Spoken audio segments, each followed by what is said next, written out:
সঙ্গীতের নতুন আতঙ্কের নাম যেন অনলাইন মিউজিক ডিস্ট্রিবিউটর, যারা কিনা প্রকৃত শিল্পীর গান প্রতারণার মাধ্যমে নিজের করে কামাচ্ছেন লাখ লাখ টাকা।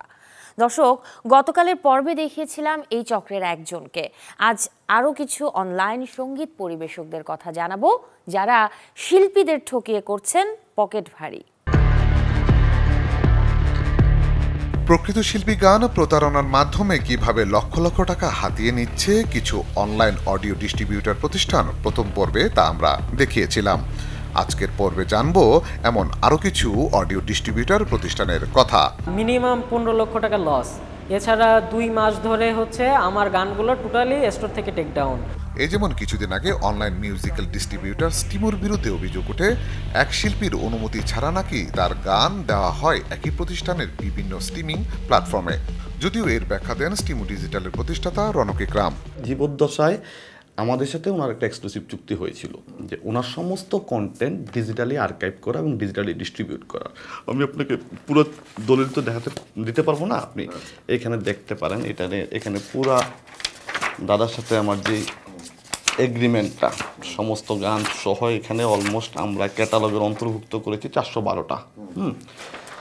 কিন্তু যেহেতু হুট করে উনি চলে গেলেন, তারপরে আর আমি এগ্রিমেন্টটা আপনার ফলো করে নেই, কারণ এই কন্টেন্টগুলোর প্রবলেম হচ্ছে এই কন্টেন্টগুলো বিভিন্ন প্ল্যাটফর্মে অলরেডি লাইভ আছে।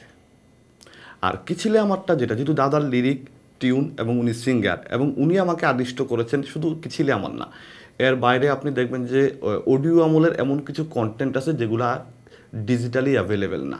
দাদা নিজে একটা ক্যাসেট দিলেন, আমি একটা ক্যাসেট কালেকশন করলাম, করে ওগুলো আমরা ডিজিটালে কনভার্ট করে এগুলো কিন্তু আমাদের স্ট্রিমো ডিজিটাল প্ল্যাটফর্ম থেকে ডিস্ট্রিবিউট করেছি। খেয়াল করে দেখবেন সবগুলো আপলোড কিন্তু দাদার মৃত্যুর আগে। আমার ইচ্ছে আছে যে দাদাকে যে যেটা দিয়েছি, হ্যাঁ, সেটার পরে যদি হয় তখন হয়তো কন্টেন্টগুলো টেক ডাউন করবো, তবে দাদার পরিবারের সাথে যোগাযোগ করব। এখানে হচ্ছে পার্শিয়াল কন্টেন্ট আছে আমার কাছে, মোস্ট ইম্পর্টেন্ট থিং। কিন্তু এখানে দাদা লিখে দেওয়া যে কন্টেন্ট আছে এগুলো কিন্তু আমি টাচও করতে পারি না, কারণ এগুলো সব বড় বড় কোম্পানিতে আছে। এবং দাদা আমাকে এই যে কি ছিলে আমার করার আগে যে উনি যে কপিরাইট সনদ যেটা করেছিলেন উনি, এইটাও আমাকে দিয়েছেন। ওনার অনুপমের সাথেও ওনার ওঠা বসা একটা দ্বন্দ্ব, অনেক কিছুই হচ্ছিল যেটা জানছিলাম। দাদা লিগ্যাল সাপোর্ট চেয়েছিলেন। ইনফ্যাক্ট দাদার অধিকাংশ গানের গীতিকার সুরকার হচ্ছে মিল্টন খন্দকার, প্রখ্যাত মিল্টন খন্দকার। ওনার কাছ থেকে দাদা সবগুলা গানের কপিরাইট করার একটা লিখিত অনুমতিপত্র এনে ওই ফাইলটাও সাবমিট করা আছে। তবে এই বিষয়টিকে একটু অন্যভাবে ব্যাখ্যা দেন সঙ্গীত শিল্পী, কপিরাইট ও মাল্টিমিডিয়া বিশেষজ্ঞ ফাহিম ফয়সাল।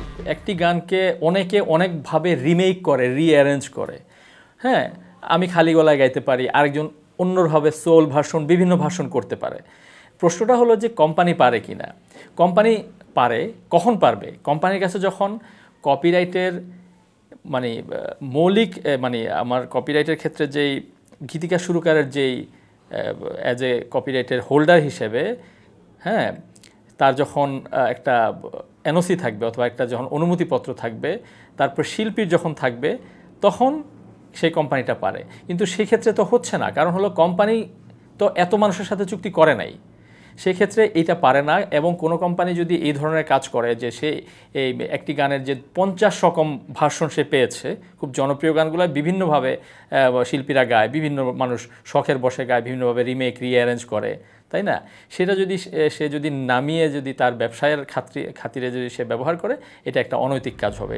অনলাইনে গান প্রচারণা করতে গিয়ে শিল্পীরা যে নানামুখী জটিলতায় পড়েন তার সত্যতা আছে বলে জানান গান বাক্স মিউজিকের কান্ট্রি ম্যানেজার জুয়েল ডি কস্টার ও কাইনেটিক নেটওয়ার্কের country service director Jewel Morshed. Audio ডিস্ট্রিবিউশনের ক্ষেত্রে স্ক্যামিং হয় বলতে প্রচুর স্ক্যামিং হয়। এটা অন্যতম কারণ হচ্ছে যেসব ইন্টারন্যাশনাল এগ্রিগেটর আছে, ধরেন সিডি বেবি, ডিস্ট্রোকিট, রুট নোট, এরা বিদেশি কোম্পানি। যার পেপ্যাল আছে বা যার ইন্টারন্যাশনাল কার্ড আছে, সে অল্প কিছু সাবস্ক্রিপশন ফি দিয়ে সে ডিস্ট্রিবিউট শুরু করে দিতে পারে। ইন্টারন্যাশনাল ডিস্ট্রিবিউটর এর ক্ষেত্রে বা এগ্রিগেটরদের ক্ষেত্রে যেটা হয়, তারা খুব একটা কপিরাইট যাচাই বাছাই করে না।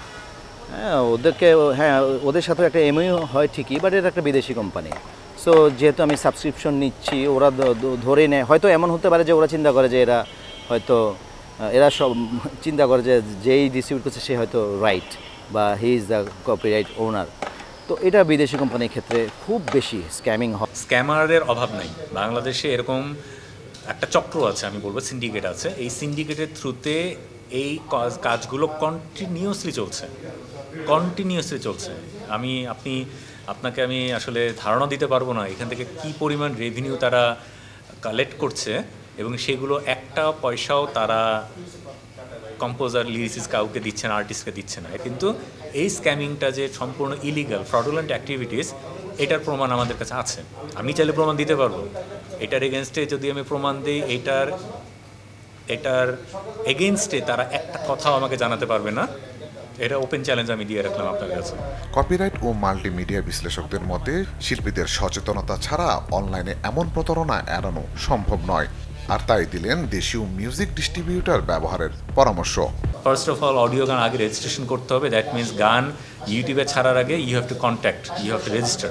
আলী আফতাব, চ্যানেল 24, ঢাকা।